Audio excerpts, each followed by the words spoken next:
As we celebrate, both in the country and here in our county, our VE Day veterans and our local and national role in the defeat of Nazi tyranny,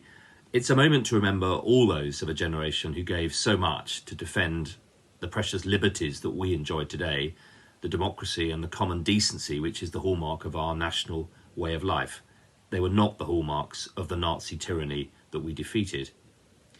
It's both a huge sadness and somehow also all the more poignant that because of the COVID pandemic, we can't enjoy the celebration with the wave of street parties and freedom festivals and events we'd hoped for. Instead, on this 75th anniversary, the entire world stands united against a common but invisible enemy, and across our county and communities, we're locked down. It's also somehow particularly poignant that our many and much respected veterans, embodied so magnificently by the wonderful Captain Tom, are not able to enjoy the freedoms that they've given so much to secure for the rest of us.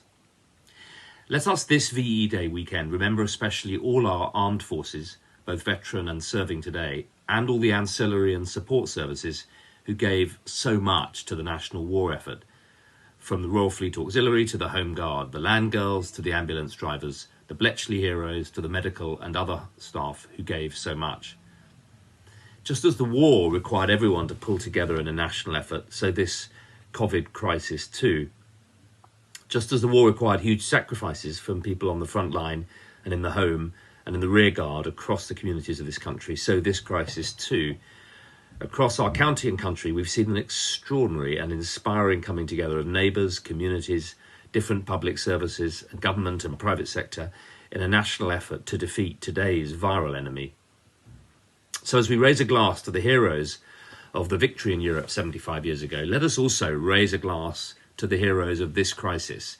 the staff on the front line of our health and care services, our local civil and civic emergency responders and community volunteers who've done so much to ensure that as few people as possible suffer.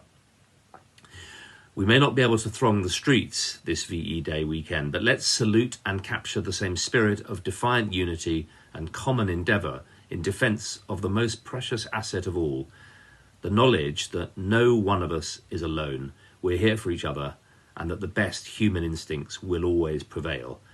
That, to me, is the strength of the liberal democracy that our forebears died for, and it's the spirit that we need to keep showing today through this crisis.